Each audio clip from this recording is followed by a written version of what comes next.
Grazzi tal-kelma tiegħek.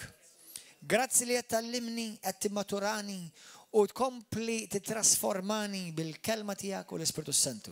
Spiritu Santu kellimni u għamel minni dak li trid int ħankompli nixbaħ lil Sidi Ġesu Kristu. Grazzi Muli Qaddis li llum ħanoħroġ minn dan il-post persuna mibdula bil-qawwa tal-kelma tiegħek. F'isem Ġesu Kristu. Amen. Poġġu bil-qiegħda eżis aħwa. Alleluja. Għaw xi ħadd għandu l-ġuħa l-kelma l-lejla? Good, bravi. Alleluja. Illum għandi messaġġ li il-mulej poġġieli fuq qalbi speċifikament biex inwasslu illum lill-Knisja.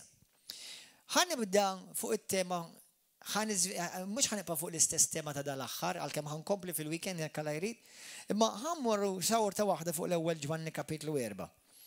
X'inhija l-iskrittura ta' din is-sena lil mulej tagħna għalina? Kemm ta' fuqha? L-ewwel Ġwanni 4:17. Halleluja. Glorja l-mulej. Għax aħna saħansitra f'din id-dinja, aħna sirna bħalu. Aħna f'din id-dinja, aħna sirna bħalu. Kulħadd jgħid, jiena f'din id-dinja, jien sirt bħalu. Bħal Ġesu. Tkellimna kif aħna mhux ħankunu bħalu, imma aħna tiġà bħalu. Alla mhux qed jara xi darba li ħankunu bħal ibnu, Alla mill-punt di vista tal-Alla Alla tiġà jarana li aħna bħal ibnu minn issa. Qed jgħidlek f'din id-dinja, as he is, so am I. Not I'm going to be, so am I. Amen? Din hija l-verità aħwa. Fl-ewwel Ġwanni 2:6. Din hija l-verità. Min jgħid li qiegħed jammar fih, kemm hawn minnkom tammar fi Kristu, min inti tammar fi Kristu. Din hija l-verità, kemm hawn minnkom dejjem tħossuh lil Kristu. Dejjem tħossu? Mela aħjar minnkom, aħjar minni, ħilbaġġa kbira minnkom aħjar minni, jiena mhux dejjem nħossu. Thank God, thank God. Le, ġili nħoss xi kultant ngħid, Lord, inti orra, fejn int, bro? Lord, where are you? Naf li bil-fidi qiegħed hemm u naf li bil-fidi ma fija. Mela, jkun hemm drabi fejn ma nħossux. Mhux ovvja, kieku m'iniex imżejjaħ biex ngħix bil-fidi, kun nimxi bil-ħass. Anyway, isimgħu xi tajt. Mela għalina dan qed jitkellem għalija, kulħadd jgħid din għalija. Din miktuba għalija. Ħares il-dik taħdek jgħidilha din għalik. Ħares il-dak taħdek jgħidlu din għalik. Għalija. Le, din mhix għal kulħadd, din għal minu fi Kristu. Din mhix għal kulħadd, dan huwa messaġġ għall-Knisja, dan li messaġġ tal-lum mhux għad-dinja, laqqas messaġġ għall-reliġjużi, messaġġ għall-Knisja, River of Love l-ewwel wieħed li ħadduqu, però huwa messaġġ ukoll għall-Knisja kollha ta' Malta u Għawdex. U ta' dawk kollha li qed jisimgħuh madwar id-dinja u qed jistgħu jifhmu li qed ngħid ovvjament. Halleluja. Mela min jgħid li qiegħed jammar fih l-indirizz tiegħi huwa Kristu. Int fejn tgħix? Jien ngħix fi Kristu. Jeħtieġ li hu jgħix kif għex hu stess. Jgħix kif għex Kristu. Jiena u inti msejħin biex ngħixu kif għex Kristu. Kemm hawn minnkom tgħixu bħal Kristu? Min filosofija. Ejja għandna erba' il-biċċa kbira u onesti. Issa dawk li jollu jdejkom, inti tgħix waħdek? Għax ġerment jekk tgħix waħdek, hemm naqra eċċezzjoni. Imma jekk inti tgħix mat-tfal, mal-kelb, mal-qattus, mat-sija, mal-mara, mal-inlo, mal-outlaw, mal-raġel. ħajġi drabi fejn din l-iskrittura tkissira taqlibha ta' taħt fuq u ma tibqax tinaraf.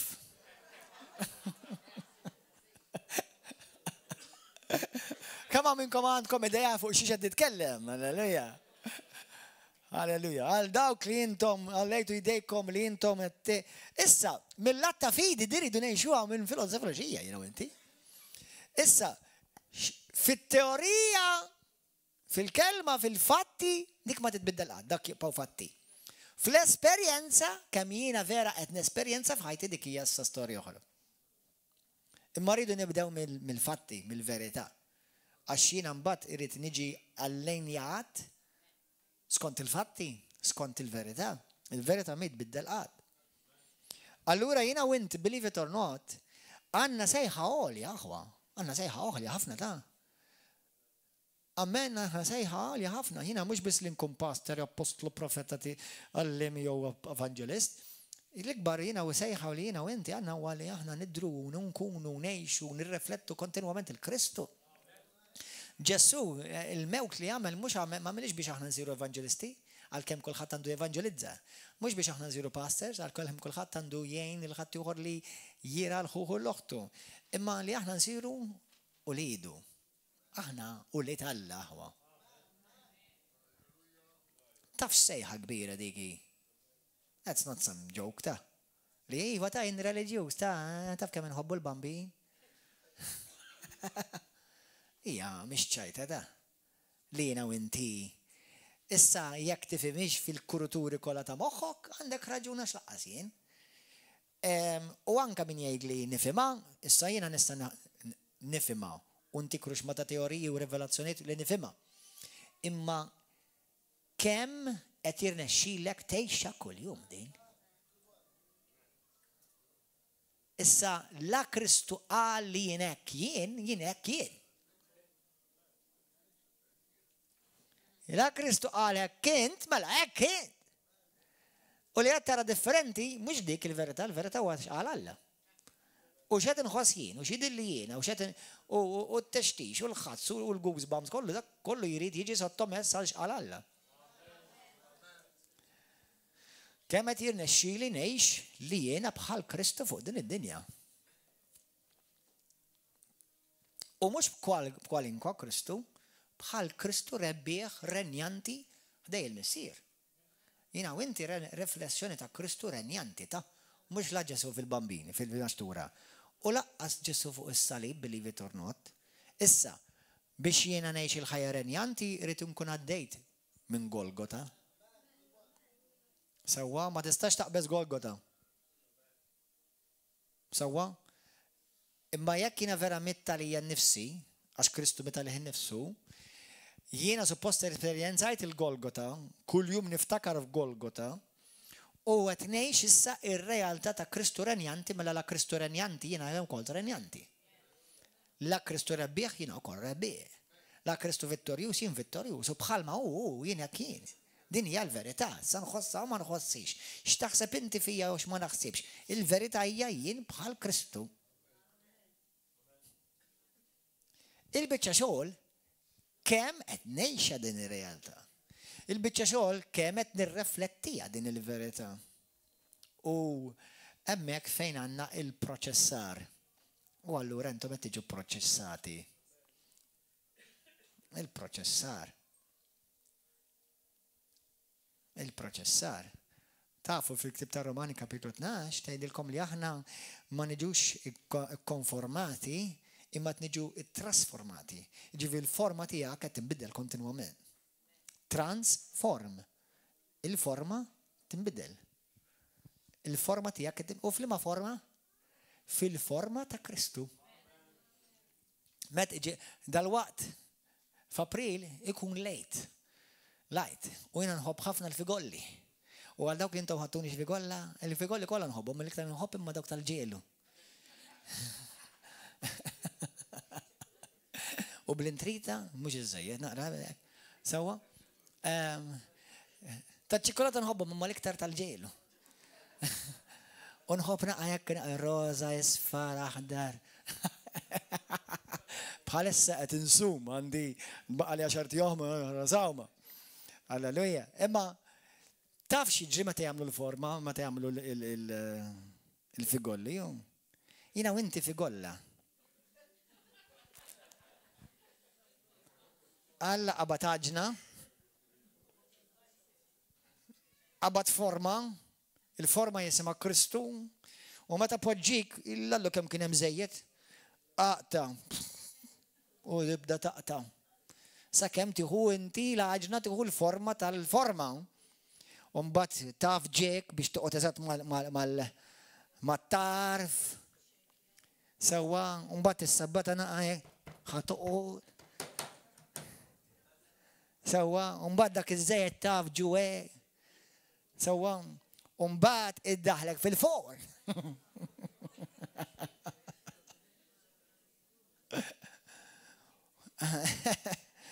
U mbagħad meta taħseb li inti lest, issa jagħtik bil-ħelu.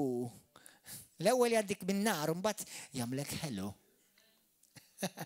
Għax figolla mingħajr ħelu mingħajr ġelu ma tantx tidher sabiħa.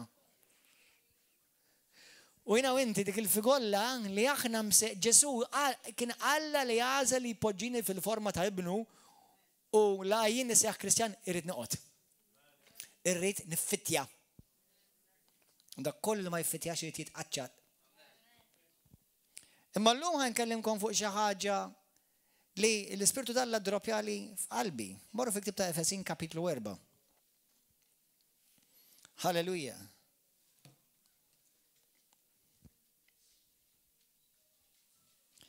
Li kieku kelli nsaqsikom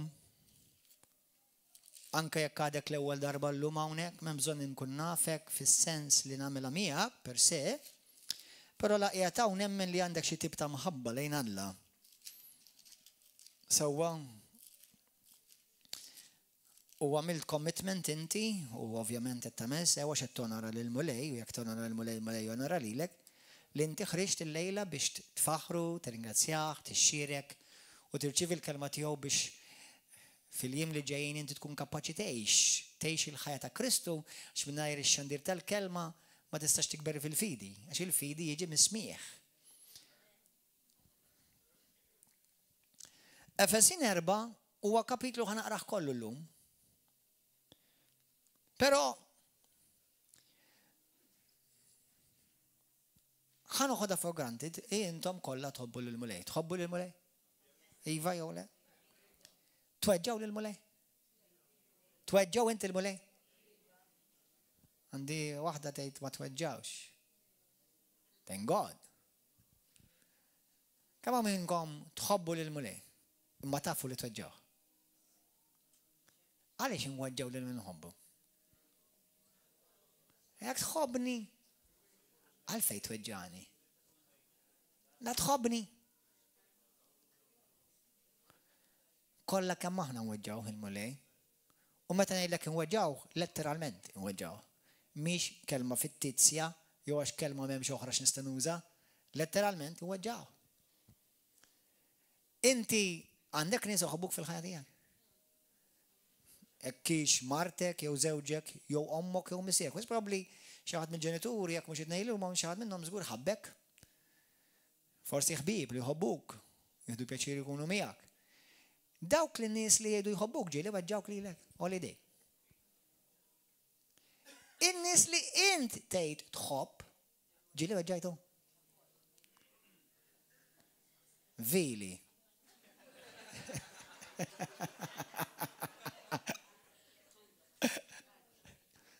Għaliex aħna l-mulej ngħidulu nħobbok mulej. Tgħidulu nħobbok? Bis-seta nisasikum tgħidulu nħobbok. Mux just I praise you only ta' tajjeb ta' ġviri u għajdilu l-infaħrek li nħobbok mulli. Imma fl-istess ħin taf li inti tagħmel affarijiet li tweġġaw. Itfil screen please. Taf li jiena u inti nagħmlu affarijiet li nweġġaw. Xi weġġaw il-mulej, tafu li hemm affarijiet li jweġġaw il-mulej. Hemm affarijiet li Alla jobgħod, hemm affarijiet li l-Iskrittura tgħidlek Alla jobborri.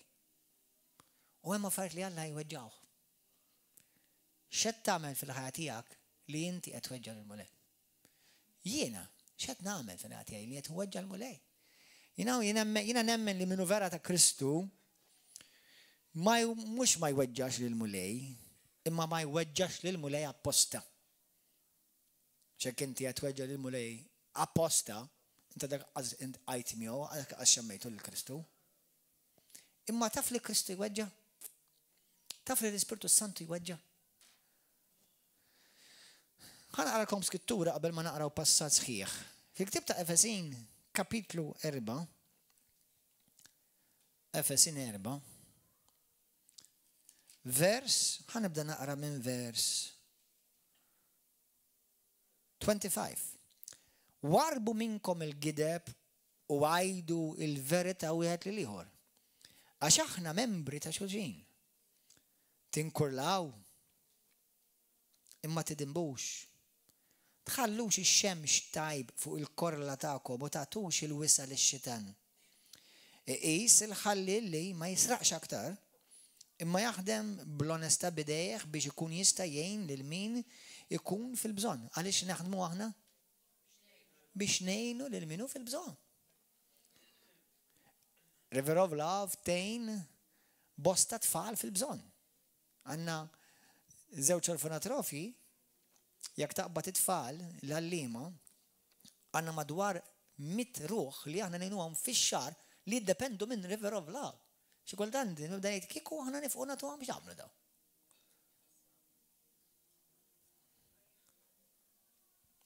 Qedtilkom is-sibt l-għadda li l-orfanatrofi biss qed jiswewna madwar 10 u 20,000 fis-sena. Biex meta taħsibha biex ma tagħtix id-deċma lil mulej tkun qed tweġġaw. Tkun qed tweġġa' lil mulej. Għax m'intix turih li inti qalbek għalih.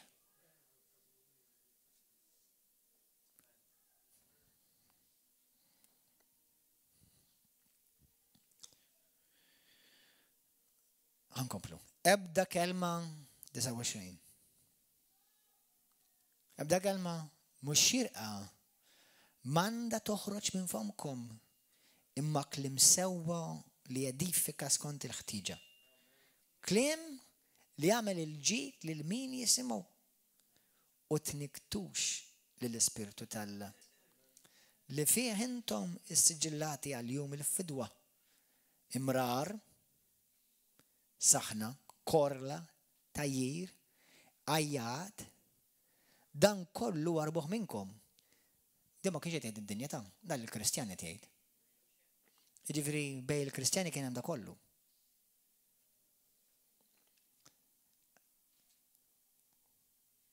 Warbuħ dan kollu minnkom u kull ħażen ieħor kunu twajba ħanina ma' xulxin. Ħennu għal xulxin u waħfru l xulxin bħalma Alla ħafer lilkom fi Kristu.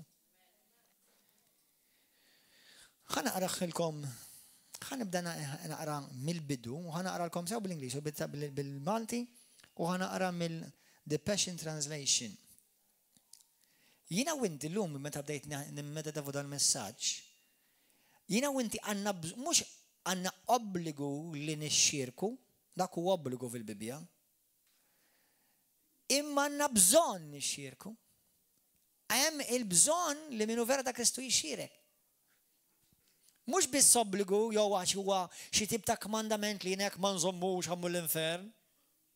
Nista' ngħidlek li ma tibda biex tixxierek tispiċċa tiżżerżaq ħafna iktar faċli fl-infern. Imma hija bżonn li għandna li nixxierku, mhux biss obbligu. Għandna bżonn nixxierku. Kif inti ħatikber fl-imħabba tal-Alla li tirrifletti l-perfezzjoni tal-imħabba Kristu meta int m'għandix tixxierek. Jien għandi bżonn nixxierek. Għax meta inti għamal aħwa, sew jekkaw ovvjament, u sew barra, nibda ninnota li l-imħabba tiegħi qed tiġi ttestjata kontinwament. Innu tajtu li mhux biss il-boss tiegħek jittestjalek il-paċenzja tiegħek. Innu tajtu mhux biss dak tal-ħanut u tal-grocer jittestjawlek il-paċenzja. Innu tajtu li anke oħtok u ħuk li jiġu l-istess xirka tiegħek jittestjawlek il-paċenzja tiegħek.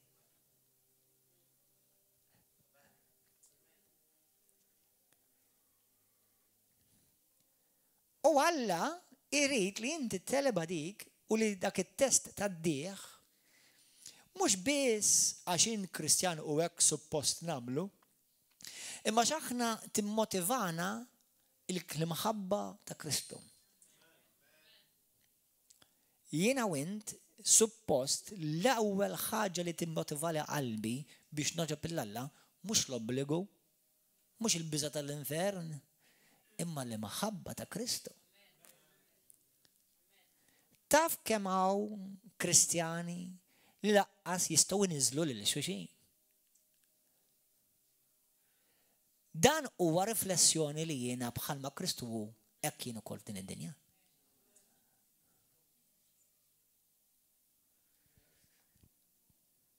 Ma jistgħux jitkellmu ma' xulxin. Għandhom lanzita għal xulxin. Jitkellmu bċertu rabja, bċertu kollha, bċertu lanzita, bċertu ma xulxin. U jien fl-istess nifs qed ngħid jiena bħal Kristu fuq din id-dinja. U tħares lejn ħadd. ħares lejk. ħares lejk innifsek. Jiena u inti. Jiena llum din nitkellemha mhux biss mill-Skrittura, missa mill-esperjenza. Jiena konxju u noqgħod attent ħafna u mhux bisforz tiġini ħafna naturali li nuri mħabba l-istess eżatt lil żewġ uliedi l-għandi. Użat, m'għandhomx iħossuhom ħejra wieħed għal ieħor. Però taf li tweġġani meta nara l-uliedi jiġġieldu? Jew nkella qegħdin flimkien għax bil-forsa xejn taħt l-istess saqaf. Taf li jiena qed inweġġa' lill-Missier, qed inweġġa' lill-Ispiritu Santu. Meta l-Kristjani mhumiex jingwalaw tajjeb bejniethom. Taf li intom tistgħu tweġġaw il-Alla. Mhux tinkorlawh għax huwa missierek. Huwa Abba Missier. Meta tieqaf tħobbu inti jieqaf iħobbok xorta, ma jqafx iħobbok, jibqa' jħobbok xorta waħda.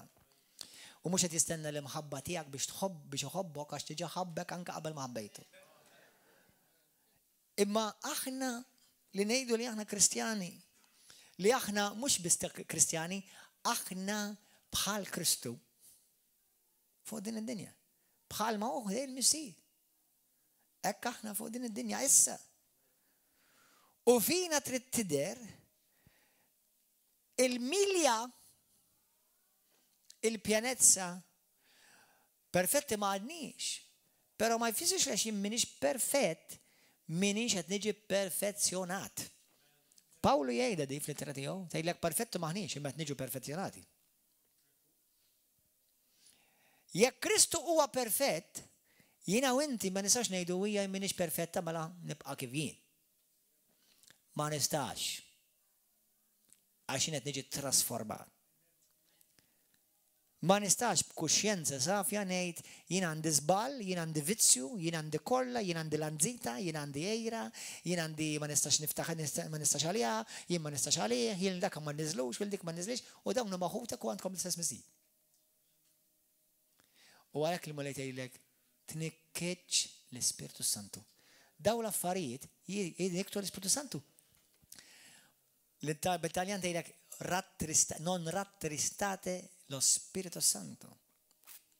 Tniktuħx, jiġifieri letteralment ġibu sad bl-Ingliż. Letteralment tfisser fil-Grik il-kelma lupeo tfisser li imnikket u jħossu heavy. Meta inti tkun imdejja, kif tħossu? Imtaqqal, tħossok imtaqqal. Tħossok bid-dieqa f'qalbek. Taf li inti, nina u inti nistgħu nġibulu l-ferħ il-milaj. Imma bl-istess mod nistgħu nġibulu d-dieqa. Taf li jiena u inti l-ferħ talla, imma jiena u inti nistgħu nkunu d-dieqa tiegħu. Jien nista' nikkontribwixxi li nkun ta' dieqa għall-mulej. Waqt li jien nista' stess nkun ta' ferħ għall-mulej. Taf li anke fit-Testament il-Qadim jitkellem kif il-poplu talla ġab dieqa qalb sewda lill-Alla wara dak kollu li għamel magħhom. Niktulu qalbu. U inti tgħid li tħobbni?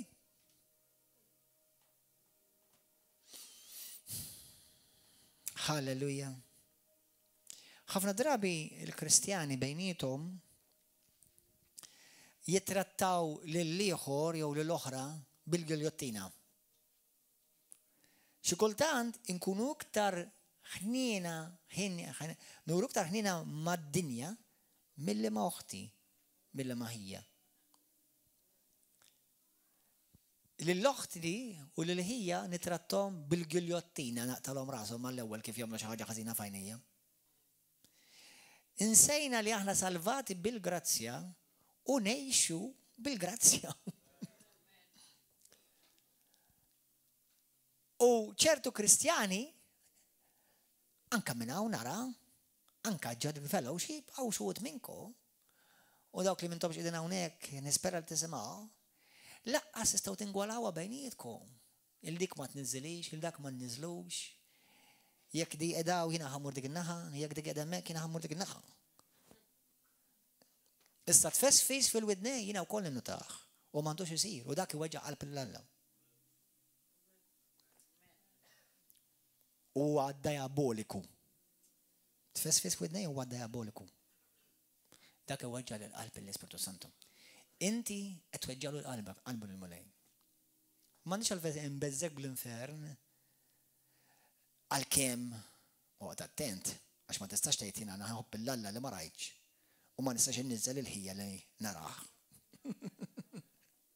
X'inkella nkun ipokritu u post l-ipokriti mhux il-ġenna.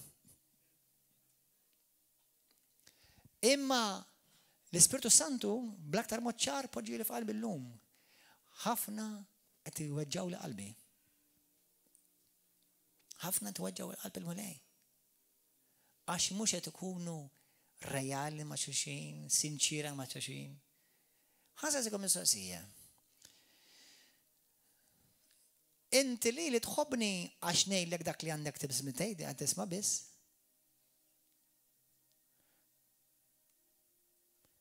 Kapaċi tħobbni meta ngħidlek xi ħaġa u nirfislek il-kallum. Issa dak affarijiet tiegħek. Bla kull rispett ħanejdlek, int ħad tkun kontabbli għal dak, mhux jien. Imma apparti il-kontabilità, apparti li nista' mhux beżek, nwissik bl-infern, għax l-ipokrizija ma tistax teżisti fil-preżenza ta' Ġesu Kristu. Imma jekk tgħid b'xi mod li tħobb il-Kristu, daw l-affarijiet għati kasu. Għax daw l-affarijiet iweġġaw qalb il-mulej. U jekk b'xi mod ngħidlu mulej nħobbok. Tgħid kif inti tħobbni? U li l-Aziz ibni l-ieħor jew l-Aziz bindi l-oħra ma tistax tniżżilha. Ma tistax tniżlu. Hemm l-anżita f'qalbek, jew hemm l-ejra, jew hemm il-kompetizzjoni. Kif tista' tgħid li tħobbni? Min uħobb lili, jgħid il-mulej, jħobb il-missieri. Imma min jobbot lili, jobbot ukoll il-dak li batni. Issa jekk aħna wuliedu, li jekk int tħobb lili, Alla jaf li intu tħobbu. Għax jiena ma nistax ngħid mulej nħobbok, kif nuri jiena lilhom mulej nħobbu. Kif? Alla tista' tgħidlu minn filosofa flaxija, bit-Taljan, bil-Grik, bil-Ħibru, bil-Ispanjol, bil-Maltu, bil-Ingliż li tħobbu. Alla jara l-imħabba tiegħek kif inti tħobb il-uliedu. Bekk jiena nuri li nħobb il-uliedu. Bekk jiena nuri li nħobbu għax inħobb lil min iħobbu. Issa Alla jħobb id-dinja. Imma Alla jħobb l-iktar lill-uliedu. U jħobb il-uliedu ħafna iktar milli jħobb id-dinja. Bħalma jiena nista' ngħidilkom inħobb id-dinja, imma m'għandix jaqsam dawn kif inħobb id-dinja nħobb il-uliedi. U hekk l-imħabba Alla. Halleluja. Fil-ktieb tas-Salmi 78, morru malaj. Illum ħalli l-Ispiritu Santu jagħmel operazzjoni f'qalbek. Aħwa tikkomodawx għal-għadu għatfess fis fil-widnej. Tikkomodawx għax ix-xitan tista' tkunu knisja ta' eluf u jekk ikun hawn daw l-affarijiet ikun hawn knisja mġarfa, imkisra, fin-numru qegħdin hawn imma qalbkom mhijiex. Alla ma jimpressjonax ruħu b'dawk l-affarijiet. Imma nkunu qed inniktuh. Nkunu qed iweġġawlu qalbu. Waħda mill-affarijiet li jgħid fis-Salmi bl-Ingliż ngħidilkom u ngħidilkom bil-Malti. Waħda mill-affarijiet li David jgħid fis-Salmi hija Lord you desire reality in the innermost being. Jiġifieri mulej inti tixtieq biex minn għandi tixtieq li jien nkun reali.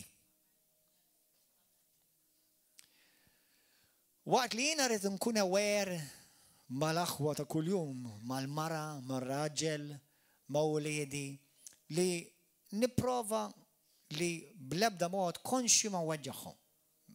Ma rridx inweġġa' apposta, għax nkun aħdar inkella ma nkunx Kristu żgur. Sewwa, imma jekk inweġġa' lil dak li jkun, il-marti, il-żewġi, il-uliedi, il-ħuti fil-mulej, sewwa, jekk weġġajtek, sorry, l-intenzjoni tiegħi ma kienx biex inweġġa', skużani. Però waħda mill-affarijiet li nħobb jiena nagħmel, u ġieli qed xi aħwal di, dawn l-affarijiet, hija meta jkun hemm lil xi ħadd li jiena rrid nikkoreġġi, ngħid xi ħaġa li forsi tistgħu tużaw intom ukoll bejnietkom, jattejn meta tgħinu lil xi ħadd, u ngħidu hekk ara, pereżempju, brother reċenti li kelli nikkoreġġih, u qed lara, qedlu ħanissettilja dil-biċċa l-ewwel. Qedlu fuq rigward ta' mħabba fi Kristu, tħabbix rasek inħobbok. Tħabbix rasek l-imħabba ta' Kristu bejn l-imħabba inħobbok, m'għandi xejn kontra dik, m'għandi l-ebda intenzjoni nweġġek u nixu pjaċir jekk narak sejr il-qudiem jekk nieħu pjaċir li narak tavvanza fil-mulej u fis-saltna talla. Jiġifieri dak li ħanejdlek mhux għax ma nħobbokx. Isn't that interesting? Taf li Ġesu hekk jagħmel fl-Apokalipsi? L-ewwel jgħidilhom jissagurhom li jien inħobbok. Imma din għandi kontrik. Issa Kristu għandu kull dritt. Il-Ġesu ma jaqbadx jaqta' giljottina malaj. Ħafna drabi aħna rridu lejna il-ħniena, il-paċenzja u ifimni. Imma meta mbagħad niġu nistendew għal ħadd ieħor, aqbad il-morsa, għallaq u wiġbed. Malajr li l-ħadd ieħor ngħidu dak mhux veru ta' Kristu, jew dik mhux veru ta' Kristu. Malajr ngħidu għadi. Minflok ngħidu la kellha jew kellu dak ir-reaction, min jaf għaliex qed jirreġixxi għalhekk. Min jaf għaliex, pereżempju, għaliex raġel jew mara tirrabja. U inti da dejjem jitlalu, jew da dejjem titlaqla, jew dejjem tirrabja. Ħafna drabi wara r-rabja għamil weġa. Allura minn flok tgħid għax di da fus, xor fjuża. Issa dak li għandu dik il-problemi jew dik li għandha dik il-problema xorta tittaħdem fuq anti.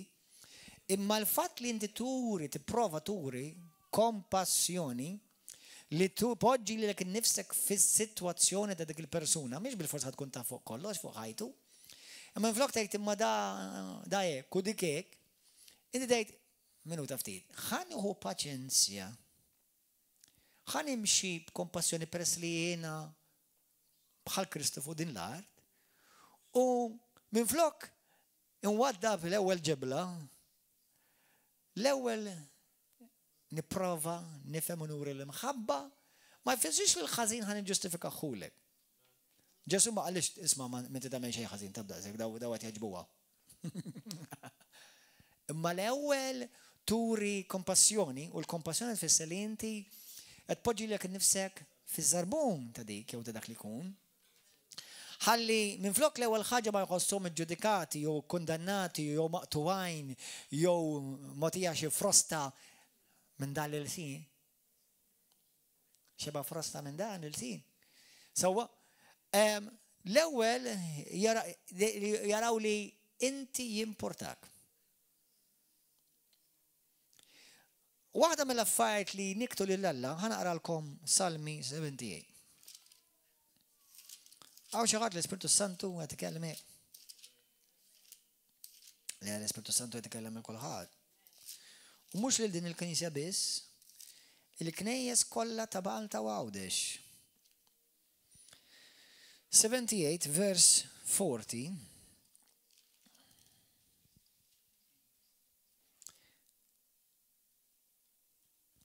Kemm il-darba qamu kontriħ fid-deżert, kemm il-darba niktuħ fl-art nixfa. Anka fit-Testament il-qadim il-Alla niktuħ.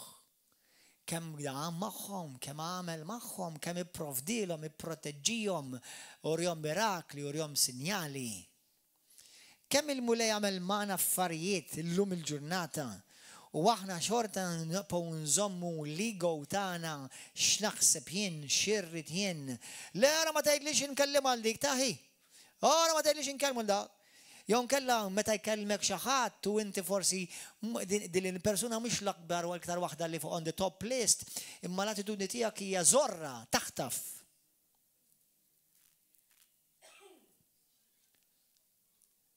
Waħda dal-messaġġ mhux faċli nippritkaħ imma irid il-grazzja tal-Alla biex tgħixu. Għax xi ħaġa li l-mulej jrid jallimna niftakru ta' spiss hija dik l-istess persuna li inti għandek ċertu forsi odju f'ħajtek jew korla jew ma tħossokx tajba fuqha, ma tħossokx tajba fuq. Forsi minti għax inti suppost Kristjan m'intix ħadd tweġġaħħom intenzjonalment imma wkoll tiġi bl-attitudni ma rridx naqsam magħhom. Nifhem il-challenge li hemm karattri differenti fil-ġisem ta' Kristu. Hemm attitudnijiet differenti. Imma aħna suppost qed insiru nixbħu iktar lil xulxin. Għax qed insiru nixbħu lilu. Vera Gordon John Manshea għandu l-attitudni tiegħu, għandu l-karattru tiegħu, għandu t-tajjeb u l-ħażin tiegħu. Ma fl-aħħar mill-aħħar Gordon John Manshea irid isir kuljum bħal Kristu. Meta kont l-Amerika kien hemm bumper sticker jgħid "Have patience with me, I'm still under construction."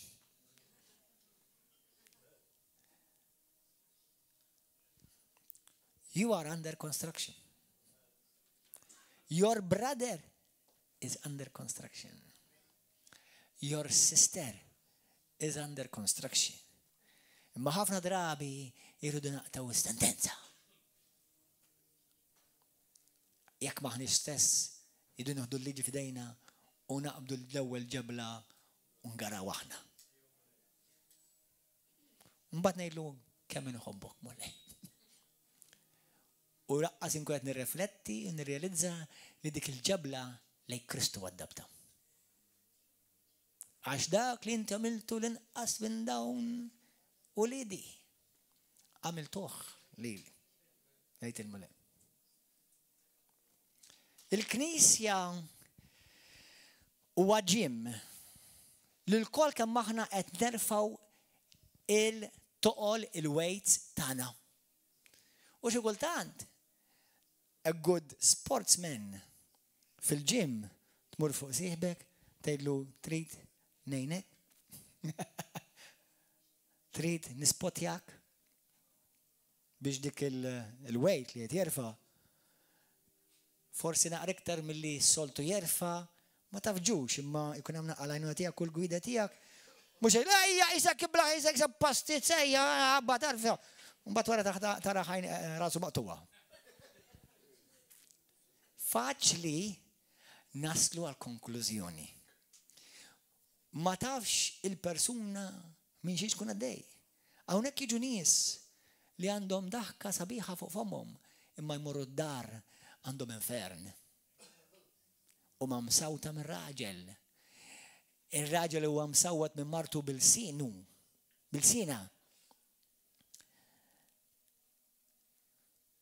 Brother għalix inti dawn. Ifraħ fil-muleġ aħna vittorjużi ejja tkunx karnali.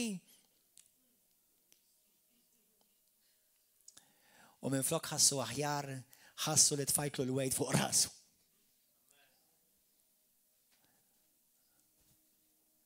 Allura mbagħad ħadd ma jifhimni pastor. Faċli nikkwataw l-iskrittura. U hemm il-lok fej tikkwota l-iskrittura. Però qatt ma tista' tagħmilha mingħajr l-imħabba u l-kompassjoni. Għax Kristu kull ma għamel kien għal mill-kompassjoni. Jiġifieri li issa kemm Kristu kien jaf kollox, imma mexa dejjem l-imħabba. U Kristu huwa dak li qatt ma nikket lill-Ispiritu Santu. U jiena u inti niktu l-Ispiritu Santu kontinwament. Speċjalment ma dan niġġustifikaw lil nfusna.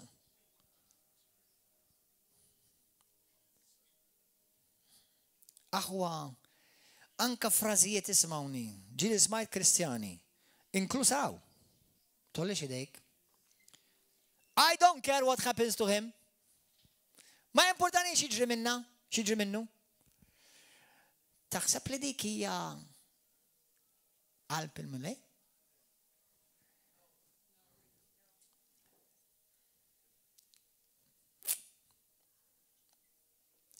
Jiena inti l-frażi I don't care ma tistax teżisti f'ommok.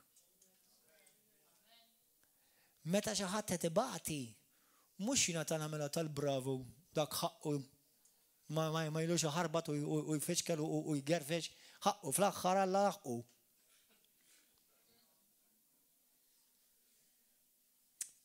Vera hemm Alla hemm nies li Alla tjelħaqu, vera. Imma Alla ma jridekx li inti tissuġġerilu x'għandu jagħmel. Alla jridek li inti titlob għal min tibati, turi kompassjoni lil min tisofri, li inti turi l-imħabba lejh il-bniedem li forsi anke tweġġek. Tibżax, il-bniedem li jkun sema u rċieva u sema u rċieva, taf x'qed jagħmel? Qed iħaffer il-ħofra tiegħu stess. Ma kien hawn qatt ħadd fid-dinja li pretenda li xi ħadd imut bil-valenu li jkollu stess. Min li prova jagħmel lid-deni? Nitħassarhom. U kien hemm min jipprova jagħmel lid-deni. Mhux għalija nibża. Għax jien protett mill-mulej. L-iktar ħaġa li nibża hija meta xi ħadd jagħmel il-ħsara u suppost jissejjaħ Kristjan jew Kristjana li ma rridx naqaf dak il-livell għax imbagħad l-għadu mpaxxih. Għax ngħidlek aħwa da mhix faċli meta taf li xi ħadd qed jagħmellek id-deni, qed jikkonfoffa biex jagħmellek id-deni, qed jgħidu kliem minn warajk u inti titturi l-imħabba mhux faċli dan. Imma jekk tagħmel hekk, Alla jollik, Alla jipproteġġik. U jew qiegħed titħaffer il-ħofra. Issa jekk jaqaf dik il-ħofra, itlob għalih ħalli qum. Għax ma tidil l-ebda brother li xi darba mxejt miegħu fid-dar tal-mulej. Imma l-infern. Kien hawn aħwa fej mxew fid-dar tal-Alla, faħru l-mulej flimkien, għenu. U żgarraw u żbaljaw u għamlu d-deni. U kien hemm mhux il-ħafna, imma kien hemm il-ftit li ġew f'sensjon u nidmu u raw li żbaljaw. In-nies li ma jindmux, daw aħwa qed ngħid hekk taf għaliex għax jiena faċli ngħid I forgive him, faċli ngħid jiena I forgive her. Dik hija frażi kulħadd jista' jgħidha. Imma qed taġixxi bħal Kristu. Turi imħabba, turi ħnina biex inti mhux biss talli ma tikkontribwixxix biex issir stess papit tal-għadu, imma biex inti ma tnikkitx il-qalb tal-Mesih. Il-ħażin ma nistax imbierku, imma niddistingwi bejn il-ħażin u l-bniedem. Mhux qed ngħidilkom li hija faċli, imma bil-qawwa tal-grazzja tal-Alla hija possibbli. Tiftakru meta fl-Iskrittura f'Mattew 5 morru hemm malajr? L-Ispiritu Santu jrid ifejaq l-qlub. Irid ifejaq il-Knisja. Irid poplu ġenwin verament tiegħu. Mhux għax jgħidulu praise God. Mhux għax jitfgħu id-deċma u l-offerta. Ħafna drabi daw l-affarijiet nistgħu nagħmluhom mingħajr qatra mħabba għax nidħlu f'obbligu. U għalla ħarġ ma jsirux għax minn punta da vista oħra nista' ngħidlek li kieku l-kontijiet konna diffikultà nħallsuhom u għandna ħafna kontijiet. Però għandna Alla kbir. Imma jekk kien inħobbu, ma nibqax nargumenta fuq id-deċma u l-offerta. Hija l-imħabba tiegħi lejn mulej. Aħna taf għaliex, by the way, ikonna nies jagħmlu il-messaġġi fuq id-deċma u l-offerta. Mhux għax intom ma tafuhiex tarħilu jkollna l-ġodda hawnhekk. Imma biex nagħtu ċans in-nies jitrenjaw jippretkaw. Ħalli jibdew jidru l-pulptu. Għandna nies hawnhekk jobbu lill-Alla sewwa u il-moment tgħidilhom mur fuq il-pulptu aħjar tgħidilhom. Allura qed tgħinhom li jidraw, jitkellmu fuq quddiem merħla nies, quddiem poplu nies. Mattew 38. Jekk u smajtux intqal għajn b'għajn u sinna b'sinna? Il-liġi dik. Imma jien ngħidilkom biex bniedem ħażin ma tifqulux, anzi jekk xi ħadd jagħtikom daqqa ta' ħarta fuq ħaddejk tal-lemin dawwallu l-ieħor ukoll. Xiġifieri? Ġifieri jekk xi ħadd jagħmilek id-deni, mhux mal-ewwel tqum biex inti tpattielu jew tpattiela. U lil min ikun irid itellek il-qorti u joħodlok il-libsa, ħallilu wkoll il-mandar. Ftakar jekk inti xi ħadd jagħmilek id-deni u inti tagħmillu l-ġid, inti tibqa' on top. U jekk xi ħadd iġelek timxi miegħu mil wieħed, mur miegħu tnejn. Di ġitni l-ispirtu tiegħi, il-mulej tani tixbiħa. Jekk xi ħadd jgħidlek ejja miegħi mil, imma l-mulej qallek mur miegħu dar 2 mili. Il-liġi dejjem titlob eżatt, mela nagħmlu għax il-liġi tgħid. Il-grazzi dejjem tagħmel iktar. Imma mhux hekk biss, jekk jiena nimxi ma' xi ħadd mil, anzi 2 mili, x'qed insir? X'qed jiġri dak il-ħin? Qed insir naf f'liema żarbun jgħix. Qed nisma' il-weġġa. Qed nagħmilha miegħu. Mhux ngħidlu biss inti m'intix kapaċi mela naqtalek rasika. Sewwa ħanimxi miegħek ħanisimgħek, iftaħ qalbek. U qed nimxu illa issa kemm l-affarijiet jibdew jidhru differenti għax issa mxejt miegħek. Issa għamilta miegħek, issa nifhem għaliex taġixxi hekk. Issa nifhem għaliex jitlaqlek, issa nifhem għaliex inti tħossok magħluq għaliex mela mhux għax inti stramp, għax inti kont abbużat. Mela mhux għasteda, mhux għastramp ta' Pastor jiena ħafna ħasbuni stramp imma ma jafux li jiena kont imsawwat minn missieri u kont ibbulijat l-iskola u kienu jitqu bija, allura llum itallimt ma nafda l-ħadd ma aħjar ma nkellem il-ħadd.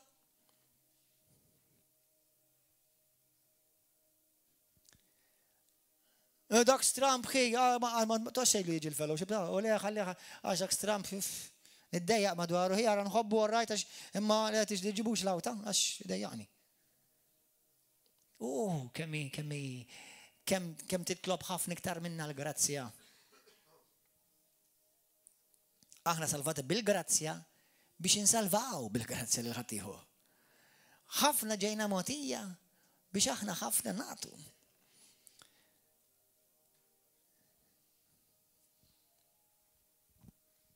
Għandna bżonn nimmaturaw fl-imħabba tagħna.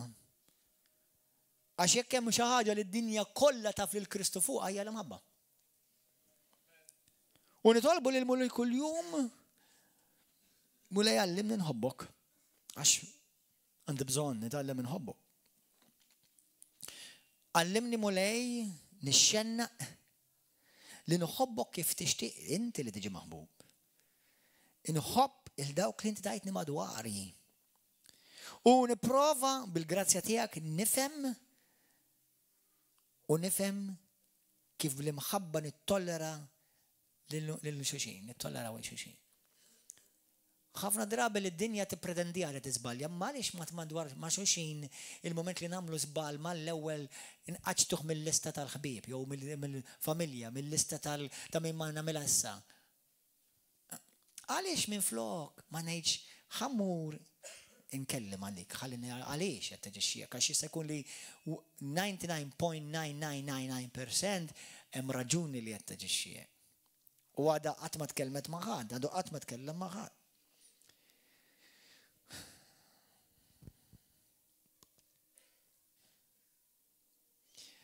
Xi niktu lil-mulej?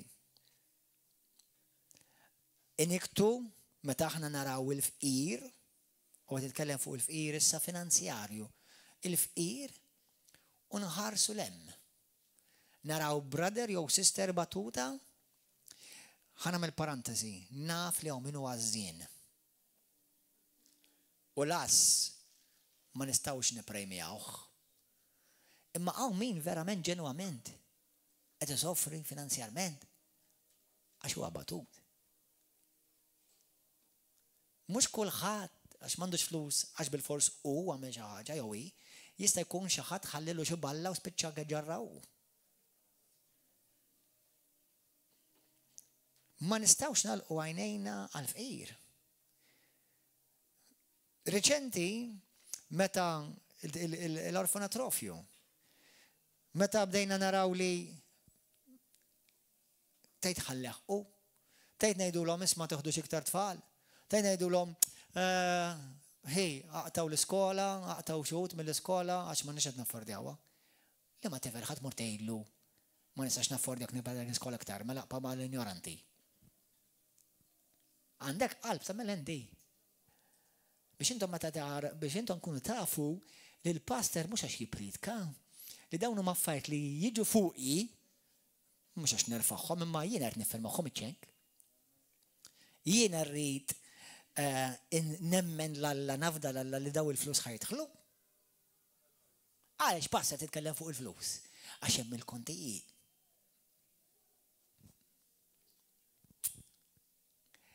Li kieku xi ħadd illejla jidħol hawn jgħid li pastor irid intik €1,000,000. Jiena ħajti ma titbiddel xejn differenti. Imma l-ħajjiet tan-nies pereżempju tal-Uganda titbiddel ħafna.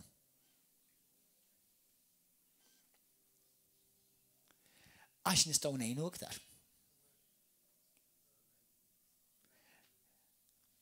Qed tifhmuha?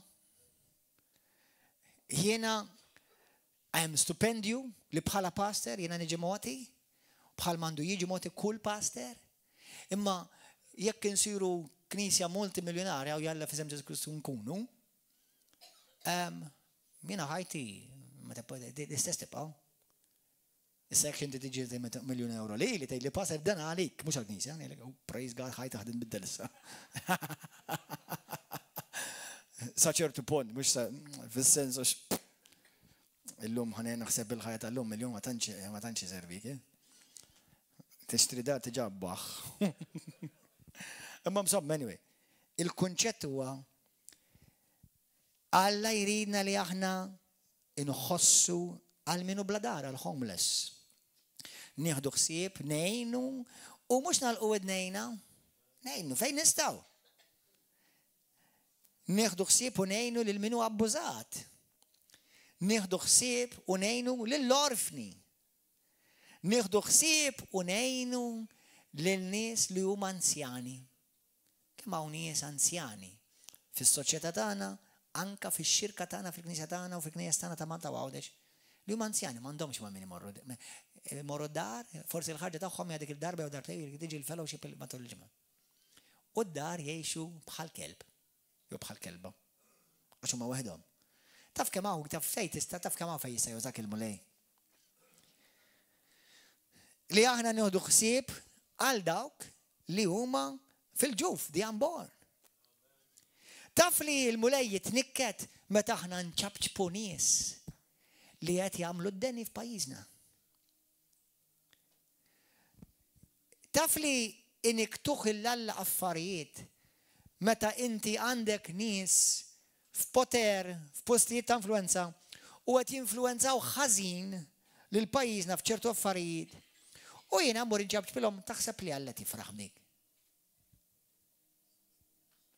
Inħobbhom mod għax proxmu. Imma mmur inċabċbilhom meta jiena suppost Kristjan. Kif jista' jkun jiena nittollera, naċċetta nala għajn għal affarijiet li qed jagħmlu li Alla jabborri. Kif nista' nġewx Kif? L-Alla dawk l-affarijiet iniktuh.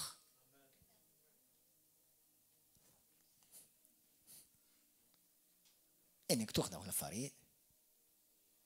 Meta iniktuh l-Alla, meta aħna ma nieħdu ħsieb il-aħwa li ġarfu li marru l-dar l-dinja jisu il-kristjanizmu jajina u il-mulej u ġektar kulħadd jagħmel li jrid.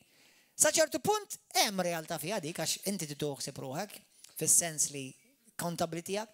Imma kemm nieħu ħsieb jiena mejna tara l-aħwa li qed iġġarfu li huma l-bot mill-mulej u li għandhom bżonn lajnuna, kemm jiena nestendi jdejja biex ngħinhom. X'qed nagħmel fis-saltna jiena ġast niġi s-sibt l-erba' l-ħadd. L-Alla meta jiena ma jimpurtanix minn dawn l-aħwa eżis qed inniktu lill-Alla. Kemm iniktu Alla meta għandek mexxejja sew politikanti u anke mexxejja fil-knejjes. Mhux di, qed simulej u hemm ħafna oħrajn tajbin, imma mexxejja fil-knejjes li jabbużaw u mhux għat-tfal biss ngħidlek, jabbużaw b'ħafna drabi, ħafna bost affarijiet differenti. U l-poplu tal-Alla qisu xejn mhu xejn. Il-poplu tal-Alla qisu xejn mhu xejn, kif jista' jkun? Inti tħobb il-Alla ta'. L-Iskrittura tgħidlek fil-Proverbi 8 tgħidlek il-bniedem tal-Alla li jħobb l-Alla jobgħod jħobb li affarijiet li jħobb Alla u jobgħod l-affarijiet li jobgħod Alla. Jekk jiena verament inħobbu l-Alla mhux biss inħobb irrid ukoll nobgħod. Nobgħod dak li jobgħod hu. Kif nista' jiena ġejn l-elezzjonijiet tal-MP? Kif jiena nista' jiena ħanivvota? Però nista' ngħidilkom aħna veta l-ebda wieħed minnhom li żgur għandu xi ħiel jew jekk mhux dirett jew indirett għandu x'jaqsam ma liġijiet li offendu lil Sidi, żgur mhux ħanivitalu. Tgħidli ma dak mhux hu tal ieħor jekk huma fl-istess għaqda, I'm sorry, mhux jgħidu biss ħajitla xejn il-bella kompanija. Meta hemm nies issa jiġu għaw jew ma jiġux għaw, imma li qed jgħidu li huma Kristjani, li għandhom prinċipji li jgħaġbu lill-Alla. Perfett le, perfett Kristu biss. U jiena xorta għandi lejaltà assoluta għamja għax dak il-partit tiegħi għax jiena mdorrijek, għax aħna l-familja kollha dek. Dawk l-affarijiet niktu l-Alla. Dak l-affarijiet niktu l-Alla. Taħseb l-Alla mhux qed jiddiken. Nista' jien inċabċab il-Kristu u fissa se qed inċabtab il-Pilatu. Ma l-Iskrittura tgħidlek fi ktieb ta' Ġakob ma tafux li l-imħabba lid-dinja hija odju lejn Alla. Tista' tgħid jiena nħobb affarijiet li Alla jobgħod u fl-istess ħin ngħid jiena nħobb l-Alla. Kristjani ivvotaw kollha kemm intkom, però bil-għaqal u bil-biża' tal-Alla. Lejaltà biss lejn Kristu. Għodu attenti. Jien fid-dover nitkellem. U m'għandekx għalfejn tuħu għalik. Aħwa, ħanaqralkom bl-Ingliż, ħanaqralkom bl-Ingliż di. Tifhmu għax Ingliż faċli. As a prisoner of the Lord, I plead with you to walk holy in a way that is suitable to your high rank. In a way given to you in your divine calling. We are high rank. With tender humility and quiet patience, always demonstrate gentleness and love towards one another, especially those who may try your patience. Imxi bl-mħabba u l-paċenzja, speċjalment dawk li jittestjaw lek il-paċenzja tiegħek kif jgħidlek. Be faithful to guard the sweet harmony of the Holy Spirit among you in the bond of peace. Ġifieri, għodu attenti li l-armonija tal-Ispiritu Santu bejnietkom ma tniktuwiex. Being one body and one spirit, as you were all called into the same glorious hope of divine destiny. Verse 5. For the Lord God is one, and so are we, for we share in one faith, one baptism, one Father. He is the perfect Father who leads us all, works through us all, and lives in us all. Tinnotan, għat jitkellem ma' l-ulijiet, il-papa jitkellem maħna. Abba missiet jitkellem maħna. And he has given generously Each one of us supernatural grace. Aħna rġevejna grazzja supernaturali. According to the size of the gift of Christ. That is why he says, he ascends into heavenly heights, taking his many captured ones with him, and gifts were given to men. Verse 9. He ascended means that he returned to heaven after he had first descended from the heights of heaven, even descending as far as the lowest parts of the earth. The same one who descended is also the one who ascended above the heights of heaven in order to begin and the restoration and the fulfillment of all things. Issa ħanaqbes verse 14. And then our maturity will end. L-immaturità tagħna tispiċċa. We will not be easily shaken by trouble, nor led astray by novel teachings or by the false doctrines of deceivers who teach clever lies. But instead we will remain strong and always sincere in our love. Xirina l-mulej inkunu sinċira fl-mħabba tagħna? Jekk kien nħobbok, ħanejlek il-verità. U jekk kien tħobbni, għejdli bil-verità. Jekk inti tfesfes kontra tiegħi, int la tħobb l-Alla u laqqas lili. L-iskrittura xi tgħid? Il-bniedem li jħobb aħjar imħabba dritta bla kantunieri f'wiċċek milli kif tgħid eżatt mill-imħabba maħbija minn warajk. Aħjar jekk hemm xi ħaġa li tdejqek jew forsi laqqasna fli weġġajtek, ejdili. Ejdili b'imħabba ħalli tgħinni nirċivija rħila li jiena xorta jekk verità sewwa mhu maħabba u mhijiex xorta rid inqisha. Imma almenu inti tagħmilha iktar faċli lil dak li jkun biex jirċivija. Sewwa? U tassigura lil dak li jkun li jekk inti hemm xi ħaġa l-ewwel tgħid xi ħaġa pożittiva ta' mħabba, u mbagħad tgħid isma' hemm din, hemm dil-ħaġa. All our directions and ministries will flow from Christ and lead us deeper into him, the anointed head. Ħanaqbes issa verse 17. So with the wisdom given to me from the Lord I say, you shall not live like the unbelievers around you who walk in their empty delusions. Their corrupt logic has been clouded because their hearts are so far from God. Their blinded understanding and deep-seated moral darkness keeps them from the true knowledge of God. Because of spiritual apathy, they surrender their lives to lawlessness, impurity, and sexual obsessions.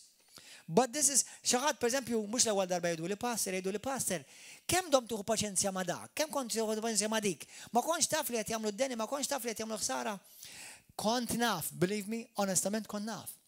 Imma Alla li tani grazzja speċjali biex dak li jkun intih grazzja ċans jindem. Hemm minnhom min nedem. Hemm minnhom li ġarraf. Imma ma kienx imħabba fija. Għax min iġġarraf jiena affaċċajthom u ma affaċċajthom biex bil-erra, ma affaċċajthom biex bit-tajjir, affaċċajthom bil-mħabba, bil-paċenzja u letteralment bħalma qal Pawlu f'ittra inkellhomhom bħal uliedi. Letteralment. Issa jekk Alla ma jbiddillekx qalbek, kif nista' nbiddillek jien?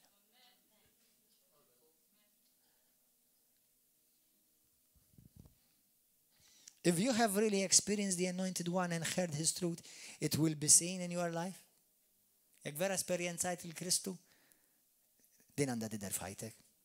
For we know that the ultimate reality is embodied in Jesus, and He has taught us to let go of the lifestyle of the ancient men.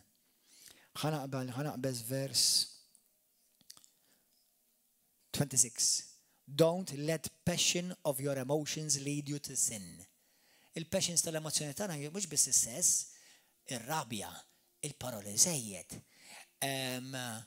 il-korla, l-attitudni arroganti xi kultant. Don't let anger control you or be fuel for revenge, not for even a day. 27. Don't give the slanderous accuser, the devil, an opportunity to manipulate you. If any one of you has stolen from someone else, never do it again. Instead, be industrious, earning an honest living, and then you'll have enough to bless those in need. And never let ugly or hateful words come from your mouth. Aħwa taf li aħwa unek stess weġġaw xixin bil-sinu. Ġa river of love.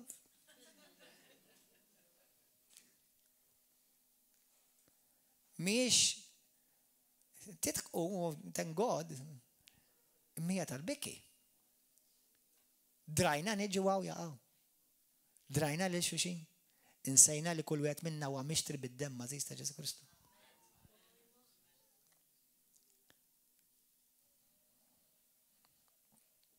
The Holy Spirit is speaking to his church people.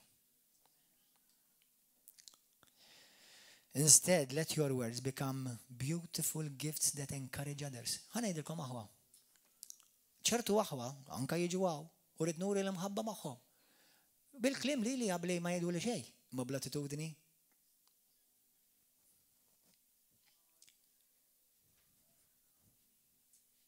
Ġifieri, għallajtni dardartni pastor. What kind of dishonorable attitude is that? What are you doing here? You say you love God.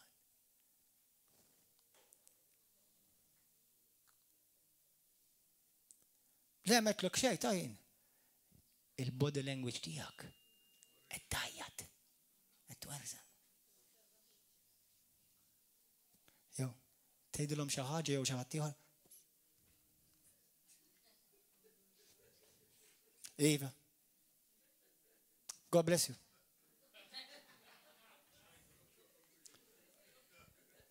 Et nikket il-qalb il-missier li inti tgħid li tħobb. Nkunu aħwa fil-maħabba ta' Kristu mod ġenwin u sinċir. U jekk m'intix kapaċi, issa trid tkun kapaċi. Għax intejt li inti ta' Kristu bħal Kristu u Kristu jagħmar fik. Ma nistax nibqa' ngħid għax jinek magħmul. Ma tistax tgħidha dik. Jekk jien żball jgħid għax jiena għamilt xi baħna nata mulej aħfilli u aħfilli jien jekk weġġajtek. Però żgur m'għandi l-imkien fl-ebda rokna ta' qalbi li nixtieq weġġa' xi ħadd.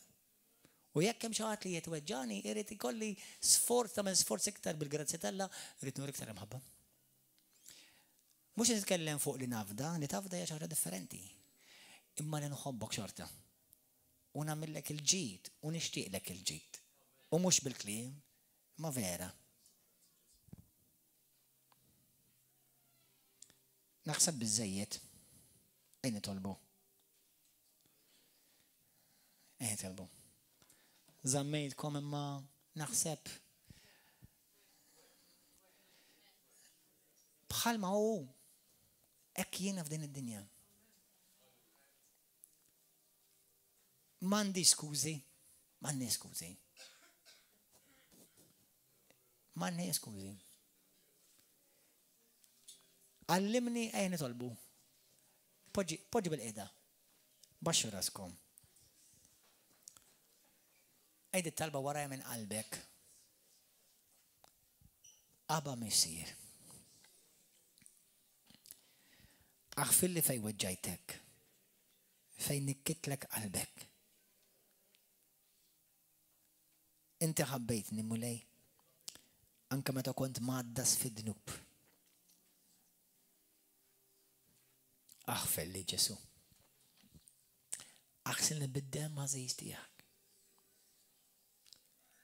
Naf li inti tħobbni mulej. U bil-revelazzjoni tal-Ispiritu Santu nixtieq nifhem iktar l-imħabba tiegħek f'qalbi u kemm ħabbejtni verament. Bil-grazzja tiegħek taħdem fija ejni wkoll nħobb li lin-nifsi u nħobb lil dawk li ħabbejt int. Bl-ebda forma ta' falsiżmu, ipokrizija. Għax inti Spiritu Santu qed tara kollox u qed tarbel kollox. Int li nsejjaħt li biex inħobb għallimni nħobb bħalek. M'għandi skużi Ġesu. U fejn fl-ignoranza tiegħi, fejn li fil-gburija tiegħi. Weġġajtek mulej. U fej l-arroganza tiegħi. Weġġajt lil dawk li ħabbejt int u l-dawk li ħabbejt int. Għax ħsibt li l-erf għamilni xi ħaġa speċjali. Imminti tajt Ġesu li l-arfin inefħek imma hija l-maħabba li tkabrek. Waqt li jiena nitgħallem bil-qawwa u bl-awtorità tiegħek. Waqt li jiena nitgħallem fuq il-glorja tiegħek u l-grazzja tiegħek. La tħallini qatt ninsa l-maħabba tiegħek. Għax inkella minna l-maħabba tiegħek inkun biss bħal platt iċekċek. U jekk forsi l-bniedem mhux dejjem jarani, imma int dejjem tarani mulej. Qalbi int tara. Allimni jimportani minn ħija u oħti. Allimni li ma nkun qatt u għat minn dawk li naqbad il-ġebla u lest li nħaġġar il-ħija u l-oħti. Anka jekk fajnejja qed jiżbaljaw. Fil-ħin opportun, Spiritu Santu, allimni nestendi ħnina tjubija imħabba paċenzja. Inti dan u rejtu miegħi kontinwament b'abbundanza. Minn dak li nirċevejt f'abbundanza, bil-grazzja tiegħek jiena nestendi lil dawk ta' madwari. M'għandi skużi mulej, għax jiena rċevejt minn għandek u minn dak li nirċevejt jiena nagħti. Aħfil li d-nobieti mulej u għatini qalb sinċira u pura. Ħanħobb lilek u nħobb lil dawk li ħabbejt b'maħabba ġenwina. Jekk kien river of love, għamel tassew li ninsir parti minn dik ix-xmara ta' maħabba li ġejja mit-tron tiegħek. Ħalli meta nidher quddiemek ma jkunux il-sinjali u l-ġubijiet u d-doni li nista' nippreżentalek, imma nippreżentalek qalb pura b'maħabba għalik u għal dawk li tħobb int. Ġesu, hawn jien kif jien. Ittrasformani. Għamel xogħol ġdid fija. Għax bħal ma Kristu hu, hekk jien f'din id-dinja u hekk ikun għal dejjem għal glorja tiegħek Missier f'isem Ġesu Kristu.